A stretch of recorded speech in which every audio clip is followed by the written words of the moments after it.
Chitepo family.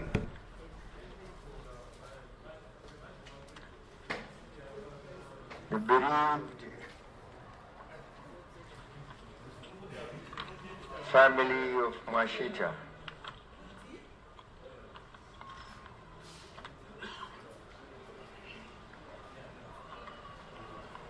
The Honorable Vice President Emerson Mnangagwa and Mrs.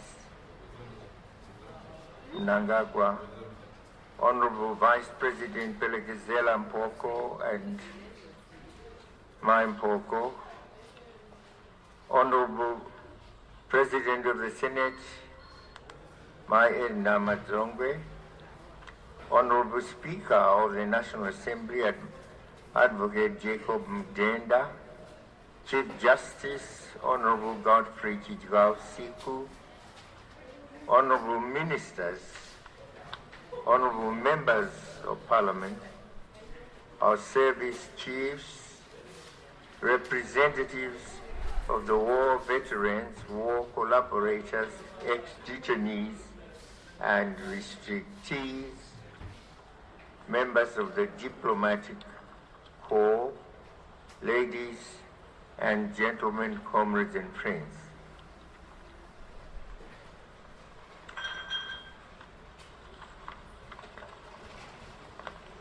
Taungana pano tichiunganidzwa nemadzimai maviri. Mai Chitepo na Comrade Vivian Mwashita. Norondo dzavo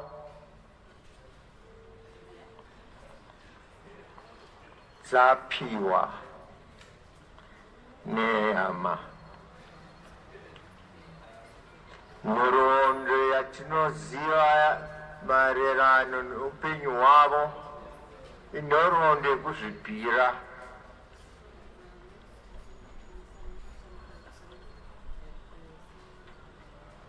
Mwashita achiri mudiki, kusiya chikoro hezvo achifamba rwendo nevamwe kuenda kuMozambique.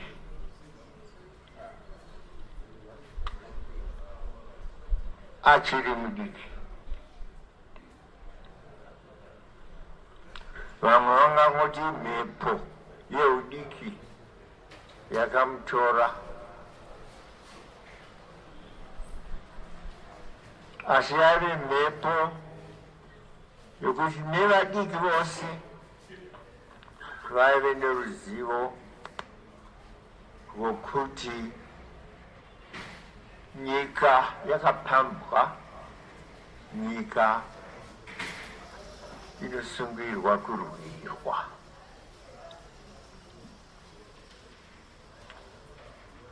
Takavatambira vari vadiki kuchimoyo 1975 Mwashita nevamwe atichiinavo, ana Mai Mchinguri nevamwe.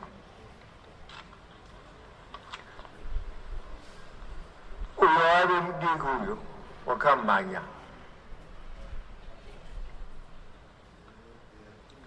nhano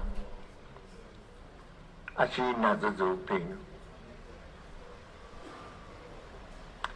asi pfungwa irimo mudangariro ingange yava pfungwa yakanga isati yazara isisa, asi iri mumwoyo ndangariro yekuti nyika yakapambwa, nyika inosungirwa kurwirwa.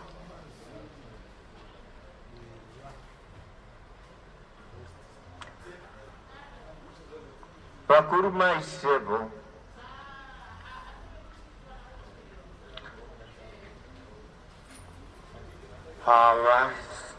havana kuzvarirwa muno.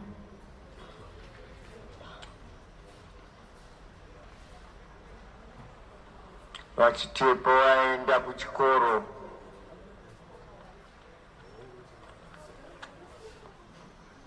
kuNatal ikoko sejaya vakangoitawo meso meso hazvirambidzwi kana uchiri jaya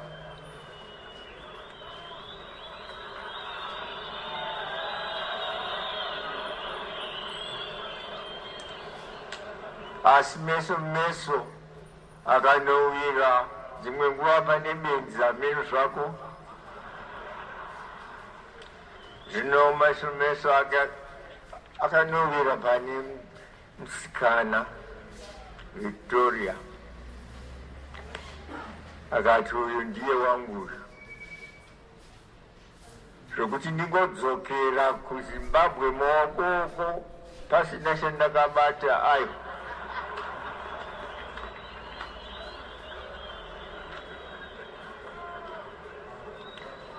ezvo naye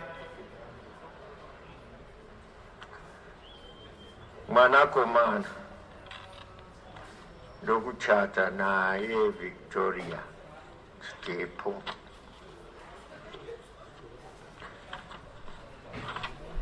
Mai ndokuva Mai Chitepo.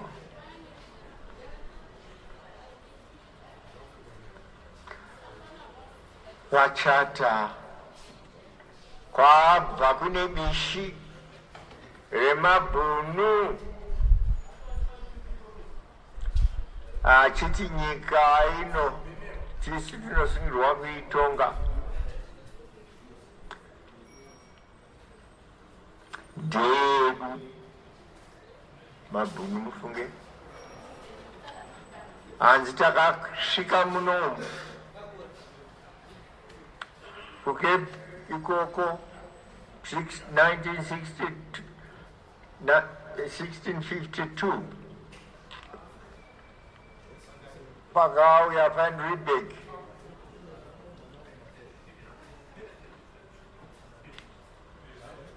vari mugwa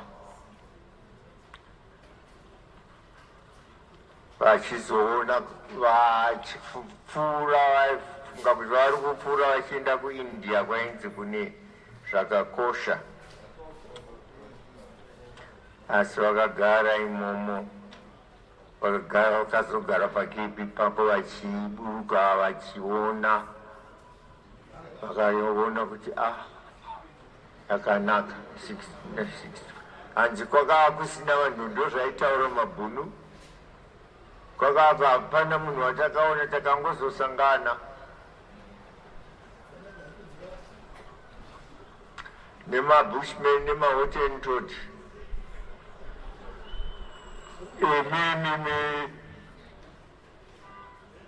mabantu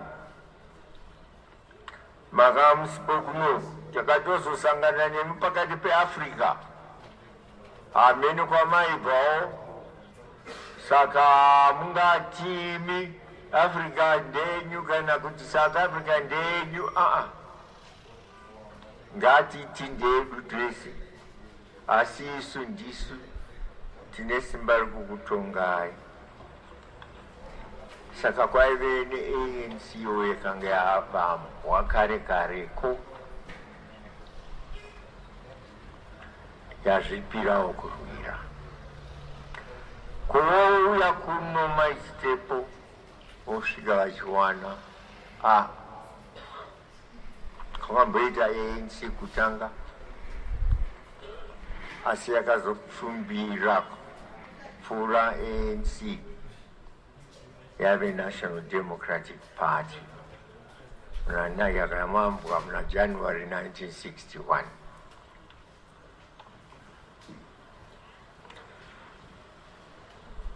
ezvoka rwendo rwofamba zvino vakanga vasingazive kuti ruchava rwakadii vachazorasikirwa nomurume kunoko mabhunu ekuno achichama kuti tisi tinotonga kuno kwavabva zvimwe chetezvo kuSouth Africa tinomuona kuti magariro evanhu vakanga akaita sei mazuva iwayo South Africa kuno zvinova ndo zvakaita kuti kuve nemusangano wekumutsiridza pfungwa dzevanhu dzakanga dzarara achiti hamuri kuona here kuti makagarwa matumba hamuri kuona here kuti nyika yatorwa nevauyi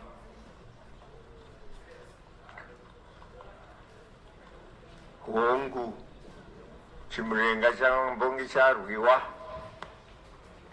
asi mukuru wakazoitwa vakuru vanoti akarohwa nezvamboko hapana zvakadaro mushure mechimurengacho shana mbuya nehanda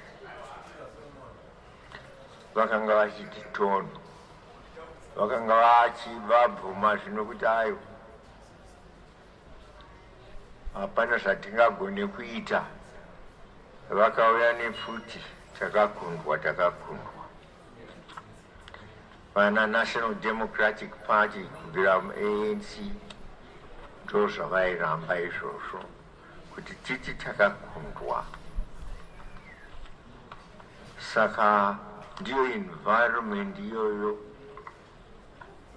yakava environment ya baba namai Chitepo yokuti kwava nemusangano mutsva unoti tamuka ndisi mapfupa kanzi nambuya nehanda achamuka nyika ndedu.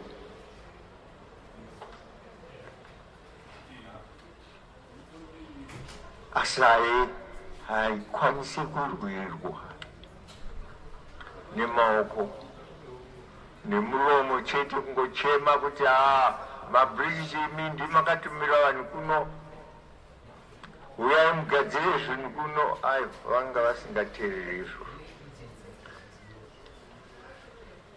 Ukati usimudzidze izwi wabatwa waiswa mujeri. Saka kwakazofungwa kuti nzira yokurwa nayo yokuzvisunungura nayo inzira imwe chete chete, titore gidi tizvisunungure. Ndiro bhidi rakafambirwa nana Mwashita nevamwe vasikana vadiki. Kwaive nevakomana asi nhasi tiri kutaura nezvevanasikana. Tiri kutaura nezvevanasikana vakazvipira kunojoinana nikoko. Ameno vaita tiri kuenda ikoko kweMozambique vakawana sei nyika yavo yakanga isati yauya chose independence yeMozambique yakatozouya muna 1975 imomo vatovakwana Mwashita.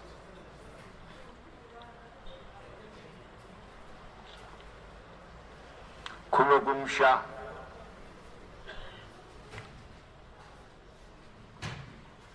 vanhu vari kuzviorganizawo zvakasimba. National Democratic Party ZAPU, ZANU,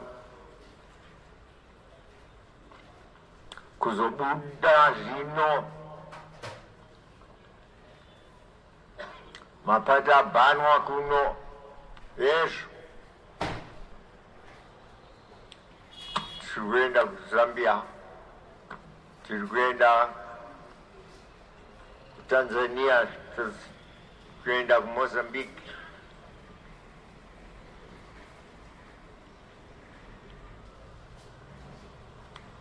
Mai Chitepo nemamwe madzimai kuno kumusha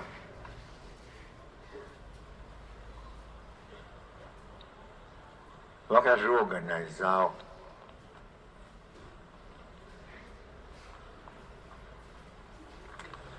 Mai Chitepo aive mai vemusangano chose, ndichireva kuti vana vakomana vainodyira kumba ikoko.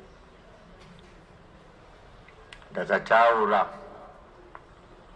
kumba ndichida kupa nhoroondo pfupi kuti nemudzimai wangu wokutanga achibva kuGhana wakagara kumba kwamai Chitepo tisati tachata. Saka mai Chitepo vaive mai vake. Daka razoshaya vakanga vakasungana kudai, vakazobatana nevamwewo mumaTibeland kwese, vana Jane Ngwenya, kuti vaite Women's League. Uko kunze kurikufashairawo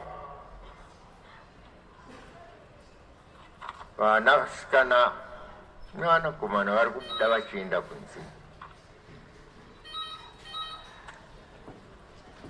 Zvoreva kuti muvengi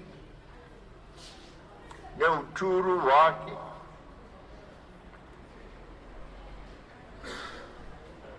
achazonge achitevera kwatiri kuenda kuno kumusha achibvumbisa vanhu zvakare vari kutorwa vachiiswa mumajeri, madetention. Ukoko ari kutevera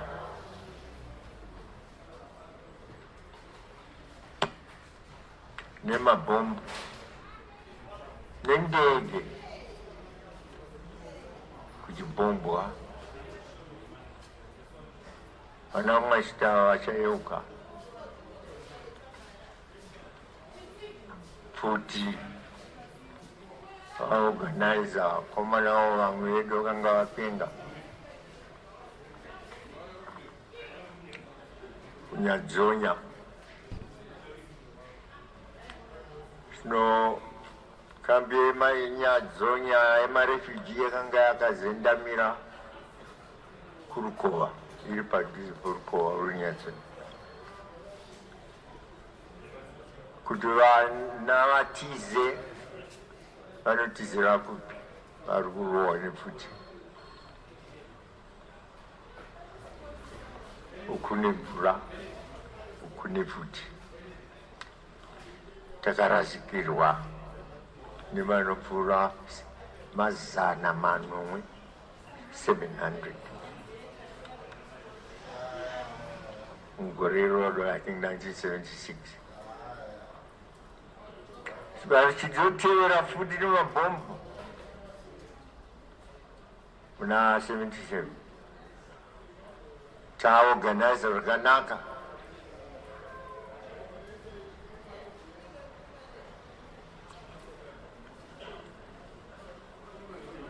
Kupomba kuchimoyo. Ndokunana Zambia futi zvimwe chitizvo.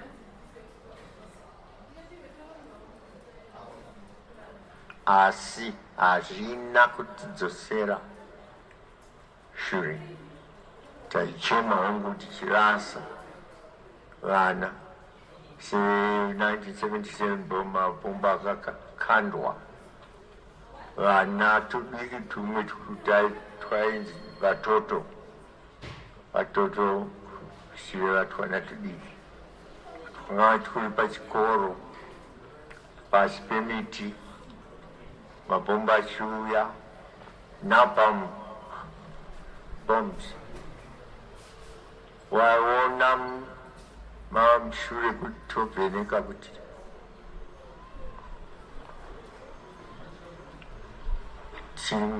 kuchine vapenyu here. Tumwe twana twakabata mabhuku kaoko kadasurwa kakabata huku. The brutal actions of the enemy. Hapana panyika dzose vakafirwa sekufirwa kwatakaitwa tichibombwa mumakambi medu imomo. kuZambia girls camp vakavingwa.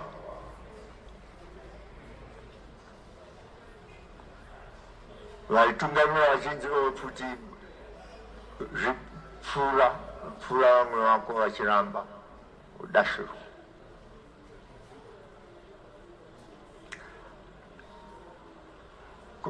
Zvimwe chitezvo kutete zvimwe chitezvo, and vaibomba recklessly vasingambode kuziva kuti vangaite distinguish refugee camps from military camps. Saka toll yekufirwa vanhu vakuvanyora pasi vakawanda. Hapana nyika muSouthern Africa muno yakafirwa sesu. Kuti tono zvedu akufavisa moyo. Taitonge takaita bishi rokuti maBritish ngavatipe compensation yakakura.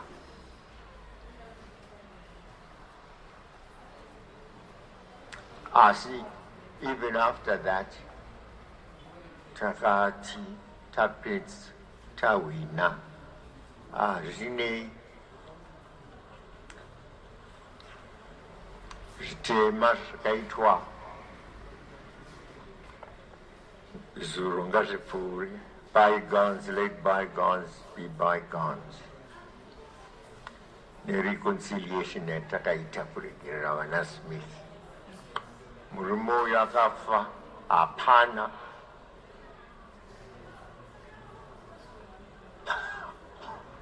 party yake yaungati it was not blood. He had the bloodiest hands of all. Ian Smith. Asika mukati macho chakaita kuti tirambe takagwinya chii organization yavepo.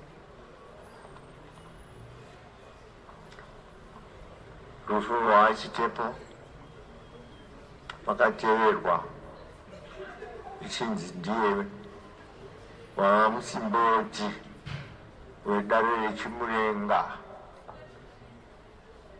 reZANU-PF.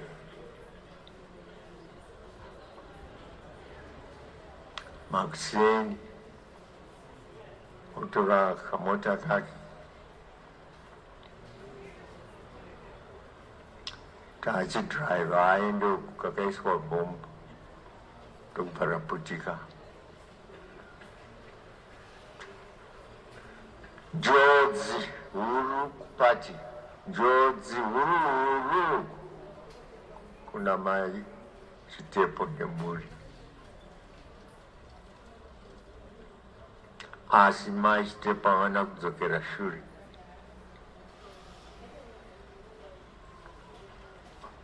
Vakangoramba vakagwinya. Vakaramba vakagwinya. Dakara tawana independence. Nokusakawo takavasusukidza muupenyu vakava minister.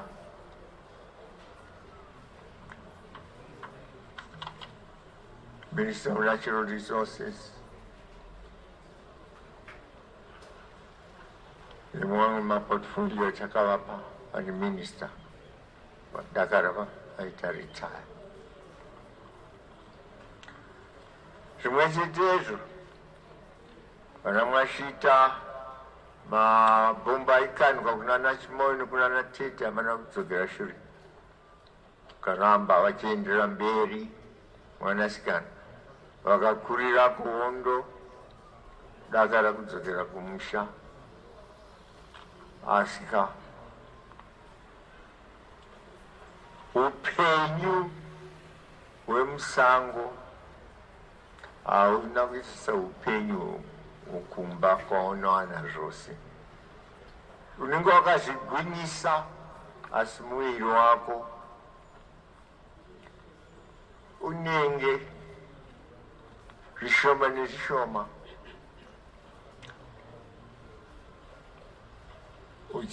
uchikuvadzwa. Saka vakawanda tarasikirwa navo vachienda vachiri vadiki vazodzokera kuno kumusha. The toll of the struggle, the pressures of being out, and the fact that musango tinenge tisina vana chiremba vakawanda, saka tazouya kuno kumusha zvirwere ezvo zvowanda. Now she dies, I think, at 60 only.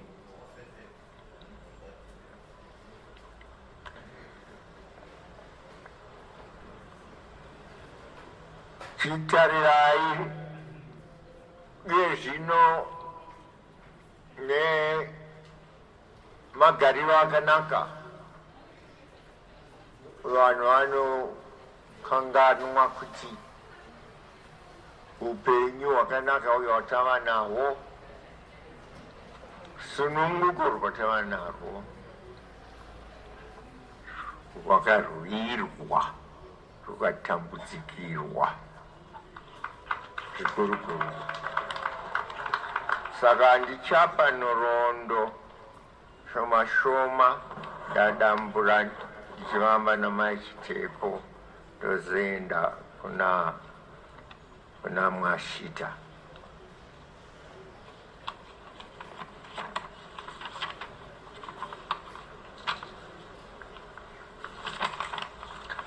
Just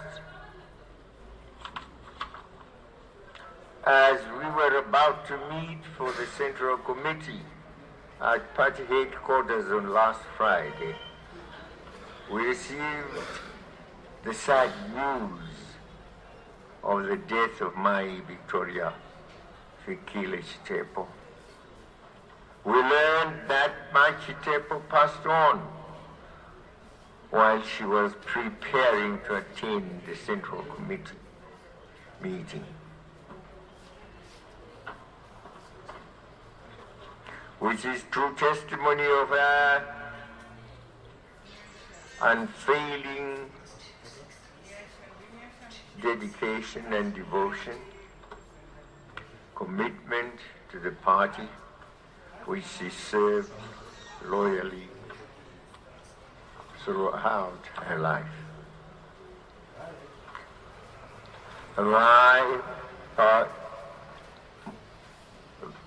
Upenyu wavo wese musangano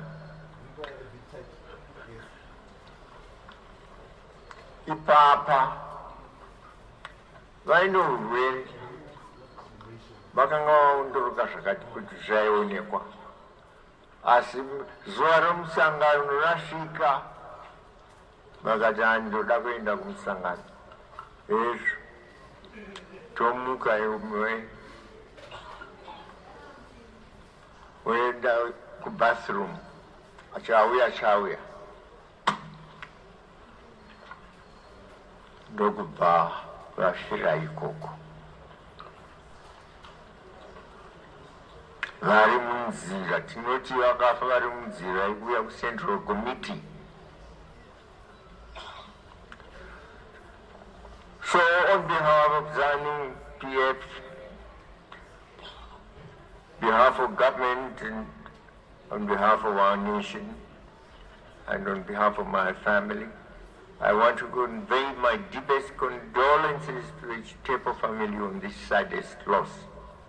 I say to the children, be rest assured that your painful loss is also our loss. My Chitepo was no longer yours alone, but ours together as the daughter of the soil.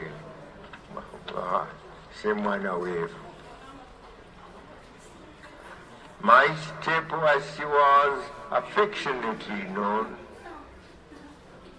was an angel of a character. She was warm, loving, caring, humble, and motherly. She was equally strong, courageous, and nationalistic. If she was convinced on a matter and on a basis of principle, you couldn't move her away from that.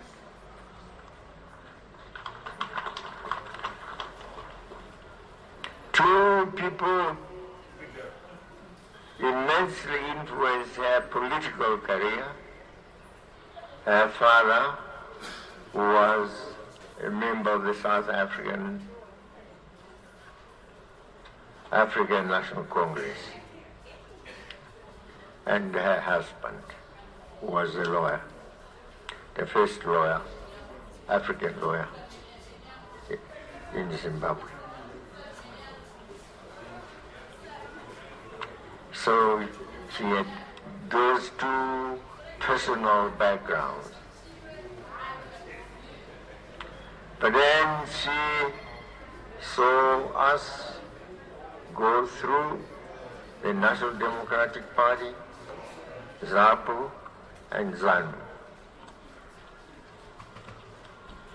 Instead of choosing a bed of roses, red roses, and a life of relative comfort, owing to a good educational background and their teaching career, my Chitepo chose a bed of thorns characterized by nationalist politics of resistance against the oppressive white settler regime. And because of her political condition, my Chitepo's life became one of lifelong commitment to the liberation struggle, fighting alongside her husband when he was still alive, and alongside other comrades in Tanzania and Zambia after the death of her husband. With her late husband, the Chitepos were a formidable couple fighting against racial inequality and injustice. They took great risks upon themselves when they opened their Highfield home to many black nationalists, where we held many of our clandestine meetings to strategize and plot for the downfall of colonial regime. Highfield taitira party kumbakwa Central Committee eduwankoma ya choina ikoko dakara vazoti imbai takuipa kuna vankomo ivo ndokuchizoenda kune dzimwe imba dzakadzavakwa muHighfield. Chikava chipo chavakaita, saka yakazova ndiyo nzvimbo chakatoitira musangano, vankomo vakabva kubhulawayo tosanganirana imomo. The Chitepos risked their lives if the enemy got to know that they were using their house as a safe haven for political activities. They would have been pounced upon. My Chitepo was privy to the goings-on in the party, including the founding of the Salisbury City Youth League, a resistance movement in which she was active in the women's and youth wings. These two wings became very active, carrying out numerous acts of sabotage to destabilize the colonial regime. Chitepo was one of the women who would visit political detainees at holding centers like Gonabzingwa and Skombela, smuggling books and other literature for them to read. Tasungwa taiswa kunana Skombela uko. Vaiuya murume akanga aposhwa neurume yeTanzania akumbirwa navanyerere kuti ngaauye aedze atibatsire kususukidza mukomana wedu achiri munyowani Gweta aridakidze kuti mhosva mukoti dzinobatwa nomutoo upi as public prosecutor. Saka isu tasungwa vaiuya tiri kusikombera kugoke, vaiuya nemamessages achipa kuna Chitepo. Mama mushure vauya zvakare ndio vatakazopa tsamba nokuti pati yakanga tichida kuti pati isi kunze kwenyika ive nezvairi kuita. Vasungwa vakuru vese vanana Takawira, vanana Stole, vanana Mzenda taive pamwechete kusikombera. Saka tagara dare tikati ngakuitwe dare kunze uko rinotungamirirwa navaChitepo, ngavachisiya basa ravari kuita kuTanzania vakanga vatomboita makore anenge 23 vachivamba vatore vose vakapoya vasina kuzonge vasungwa vemuCentral Committee vaive kunze taive navo vakati kuti vanana Chikore, vanana Shamarira, vanana Mukono nevamwe vagoumba vanana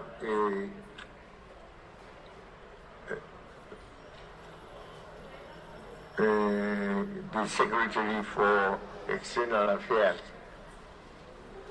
was Mtambane lawyer Mtambane is judged now ku Namibia.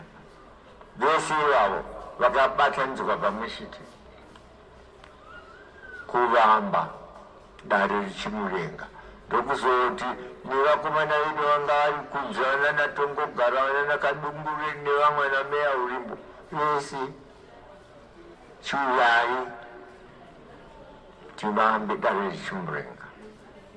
Saka dare richimurenga iroro ndo ratisvitsa panapa.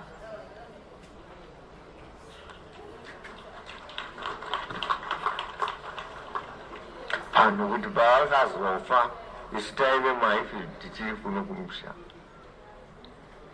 topakazogarwawo dare kuno ini ndonzichienda munoedza kuita basa ranga richiitwa navaChitepo. Topatakazoenda kunze kwenyika 1975 nandichitaura nezvavasikana vana Mwashita ndopatavaona kuzhunta kuchimoyo tichivabatanidza vese maisvika ikoko vese nevakabva kuyunivhesiti vanana Mutsvangwa. Saka takachatuma nepati kuti tinoita mission iyoyo ndo yatakazoita tichizobatanawo nezvapo pamwechete kuita front tichizoita misanga kunze nemaBritish tichibatsirwa naana Nyerere naana Kaunda kudakara tasvika muna 1979 kuenda kuLancaster House. Dakara taura nemaBritish tawana independence yedu. Ndiro muri kudziona. Saka tisina mviro idzodzo chimuvenga chedu chainge chakatora nguva ndefu, but zvakaita kuti tikwanise ese machinda amuri kuona vakazouya kunze maservice chiefs vese. Hapana mumwe anonzi uyu ndo kunokumusha ayo. Tenge tichida musho chaiwo, musho wavo ndo watakasarudza tikaisa toda musho. Kana kumapurisa rimwe chete zvachichiuri vaita vainstructa kunze uko wevamwe, nekuprison kwese vazimondi musho wacho chete.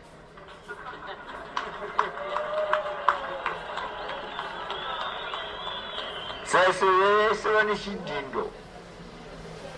War veteran, lisiva. But rubatsiro rwakataipiwa shure ikoko nevakaita sana Chitepo. Nyika dzakatibatsira, lots of help from Tanzania, lots of help from Zambia, lots of help from Botswana, nana Nigeria vese, and eventually the Organization of African Unity.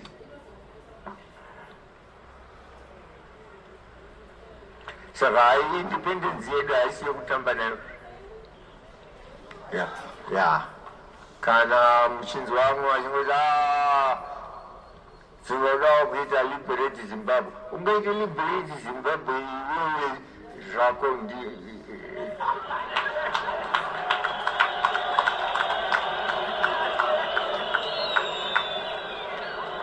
vamwe vakadududza vari kutaura. Ndofunga ndibiti anotaura nyaya idzodzo, lawyer.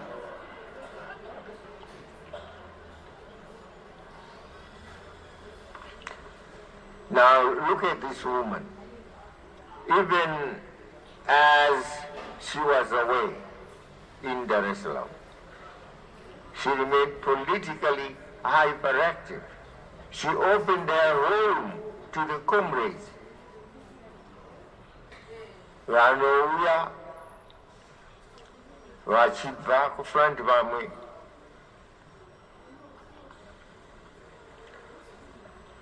Those who were injured at the war front,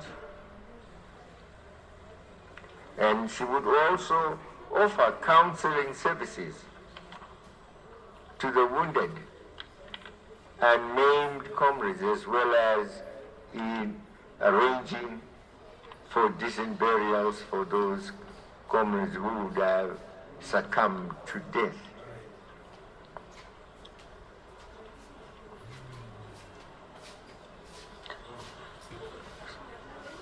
After independence, we appointed, said, as a minister. But first we were appointed as Deputy Minister of Education between 1980 and 1981. Then Minister of Natural Resources and Tourism between 1981 and 1990. And the Minister of Information between 1991 and 1992, when she retired from active civil service. She remained active in politics, holding senior positions in the party until the time of her death. Today, this nation pays back my Chitepo, in a small way though, by granting her the highest honor of national heroine status. Ndo zvatakwanisa kuitawo kuatenda It is our small way of acknowledging her services, a modest tribute to the great woman as she joins other great fighters whom we have laid to rest here before her. And we say to her, my Chitepo, go well. Go well, daughter of the soil. May God rest you in eternal peace.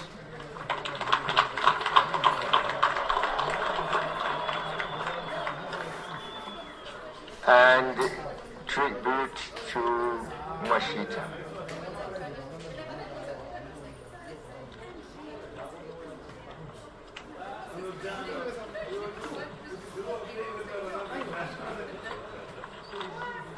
Allow me to turn to Comrade Vivian Mwashita, the second heroine we are bearing today. Comrade Vivian Mwashita died at Parenyatwa Hospital on the last fateful Friday morning.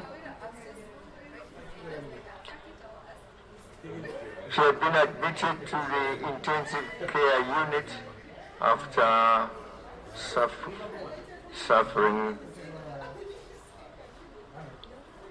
from a repeat stroke, they say, on the previous day.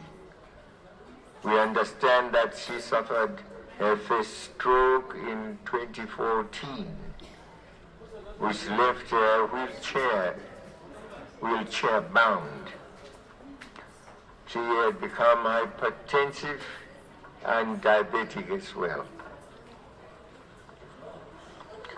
May I, on behalf of government, the party ZANU-PF and my family, express our deepest condolences to the Mwashita family.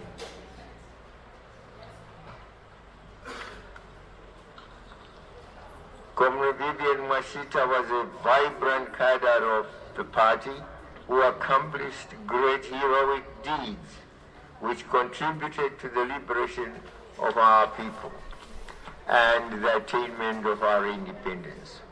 Like many of our peers, some of whom are ministers of government today, Vivian responded positively to the clarion call by our respective political parties, ZAPU and ZANU, then, to cross the border into neighboring countries and join the ranks of our young men and women who were prepared to take up arms and wage a protracted war of liberation in order to end white settler colonialism.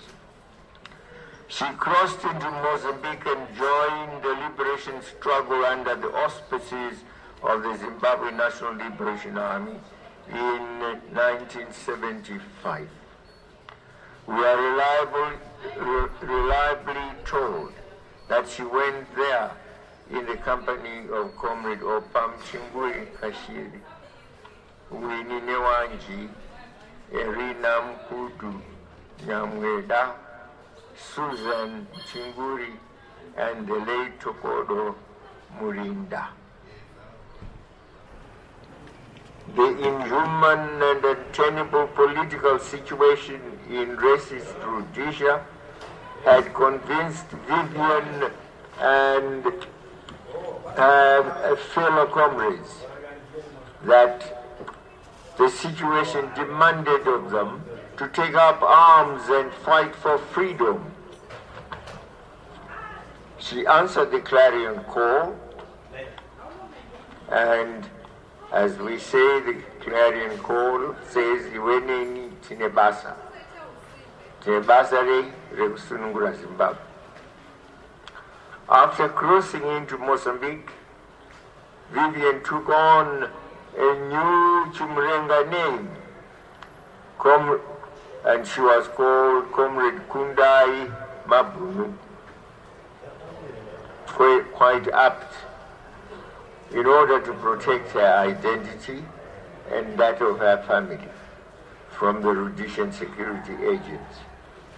When she completed her basic military training in Mozambique, Comrade Kundai Mabunu, received further military training in Ethiopia, where she graduated as a military instructor. The military training of female combatants was very crucial for them to ensure that they were able to defend themselves when they came under attack by the enemy in the armed struggle. As a military instructor, Vivian Mwashita trained many brave fighters, molding them from being raw recruits into accomplished guerrillas, versatile enough to withstand the vagaries of a brutal war. When deployed to the war front, she was able to demonstrate what she had been taught to the other recruits. History records her military prowess and exploits on the battlefront as Deputy Detachment Commander at the time. She saw active combat in the Byzantine sector, in Wata, Kwawata, Chitsungo, and Gota areas of Guruwe. She was there for the famed Wata and Patamkombe battles. And as commander, she endured the agony of losing some of her comrades during those encounters with the enemy forces. Serving in the rear as a military instructor, Vivian survived 2 raids by the marauding Rhodesian forces. Firstly, the Nyazonya massacre of 1976, which I talked about. And secondly, the Chimoyo air bombardment, which I also talked about, of 1977. She was very lucky to escape those 2 deadly attacks.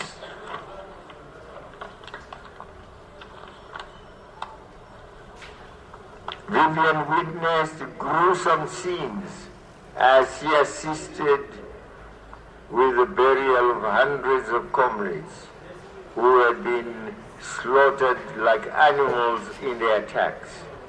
Each time she tried to recount those horrific scenes, that is later on,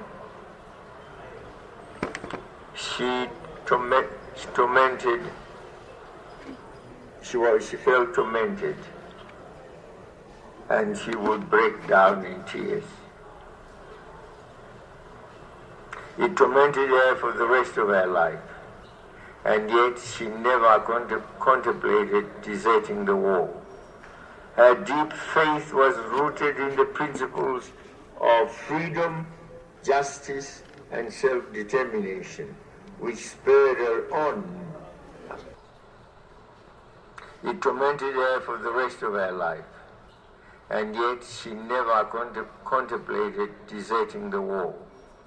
Her deep faith was rooted in the principles of freedom, justice, and self-determination, which spurred her on against all odds.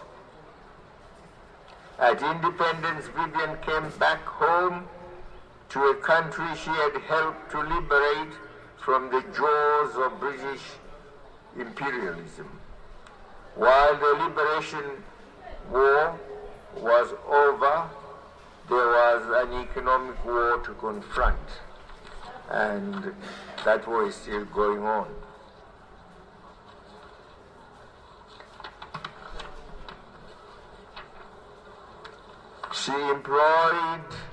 She was employed in the Central Intelligence Organization for Security, where her military training and combat experiences were brought to bear in the course of transforming the organization from a colonial outfit into a people-oriented institution. When she retired from the organization, we brought her back into the mainstream of politics of the party. She became our candidate for the Harare South constituency as Member of Parliament, and later on, even as Senator for Mvurachena constituency. Although poor health interfered with her political career, she never retired from politics until her untimely death last week. Today, although with heavy hearts, we stand proud here to say to her, Comrade Mwashita, go well, daughter of the soil. Go well. You fought a good fight. A good fight. And your role was a good example and remains a good example to other young girls. The fight might not be military, but in economic terms.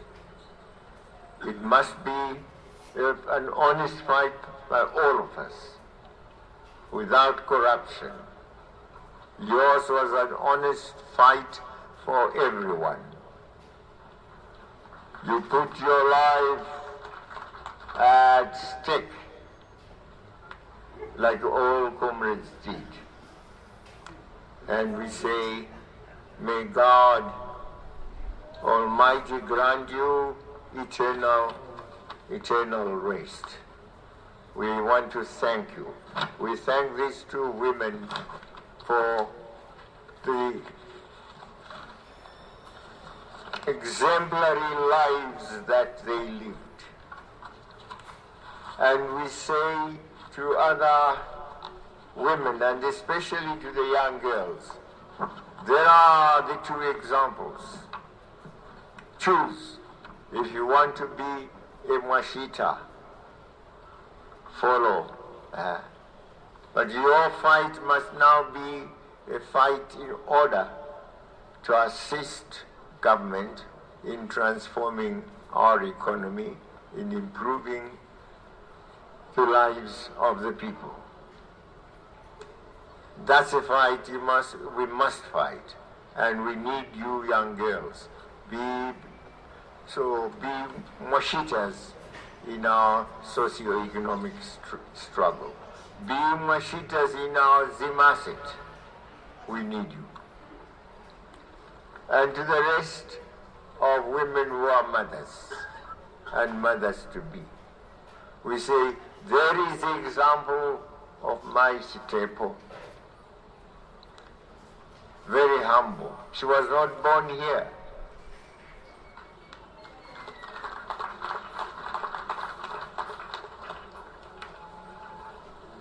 We brought her from Zululand. Uko wavaindiudza kuti musha wangu kwandakazvarwa uri padhuze nemusha wa President Zuma kuZululand. Saka wakabva kunze kwenyika akauya akashanda nemadzimai edu kuita Women's League yedu, kuvarakidzawo kuti mudzimai akashinga anokwanisa kuita zviito zvinoitwa nevarume, anokwanisa kurakidza chido kuvana vasiri vake kuda vanhu vose, kuda vana vamwe havana vabereki,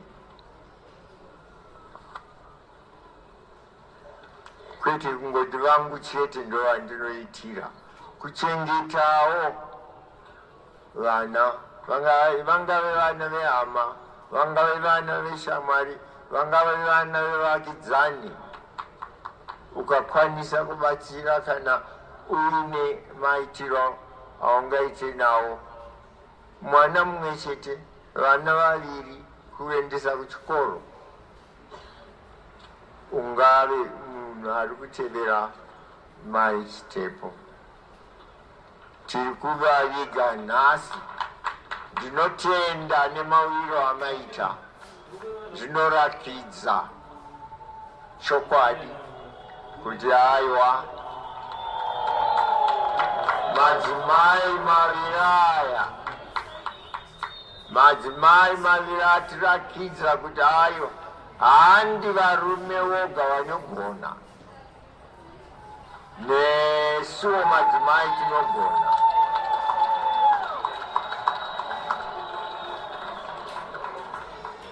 Saka nekuvarume, they are examples of love, of charity, of being outgoing, givenness to the causes of others. Determination now on the part of the younger ones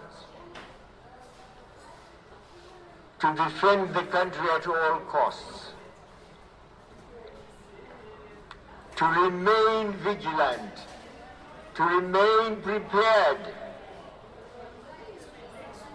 to defend the country, and to follow the path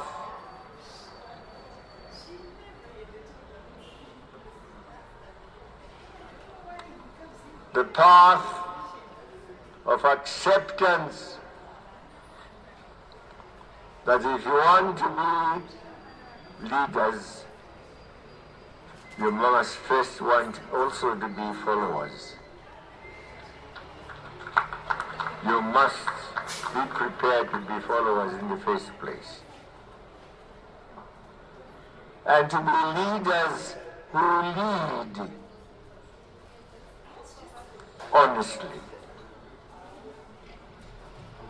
Leaders who are not selfish, who do not think of themselves first, who do not think of their positions first, who think of the people and forever the people, because it's the people we fought for. And the people includes naturally our women. And for us, the men, that our women can also surpass men.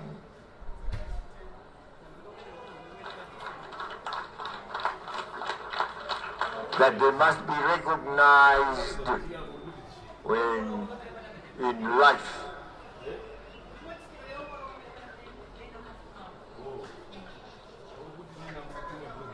That they must get positions in life.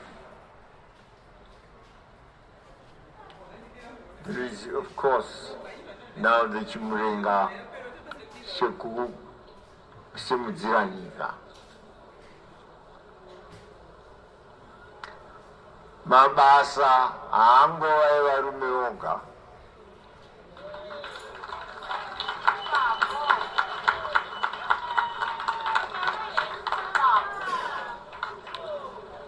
So, kana muridzi wacho vanokwanisa kuridza. Havo, vanokwanisa kuita mheterwa. So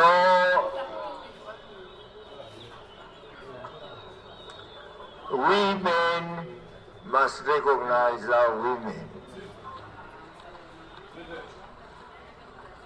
Tinoda kuvatendesesa toramba tichivayeukawo vasiya vana shure. Vana tinoda kuti vakudzwe nenzira imwe cheteyo yekuti vanamai vavo vakatevera gwara rorusununguko rokurwira nyika. Isu hatingade kuti vana ivava kana varipo ere vatambudzike. Vadiki sevamwashita vatadze kuenda kuchikoro nokuti havana anovabhadharira tinganyare chaizvizvo. So let's look after the families. Let's befriend them and let's make them part of us, so they don't feel the loss. We were together in the struggle with their parents, with their relatives. Let us, even after they are gone, be together with them. And we will be together with them if we get associated, related to their families. Visit them, invite them, and ensure that they do not suffer from loneliness. Loneliness in a country for whose freedom they have suffered. Aiwa, tinoda kukutendai zvikuru kuti tirambe takabatana pamberi nokubatana, pamberi nokubambana, pasi nevasingadi kubatana. Atenda.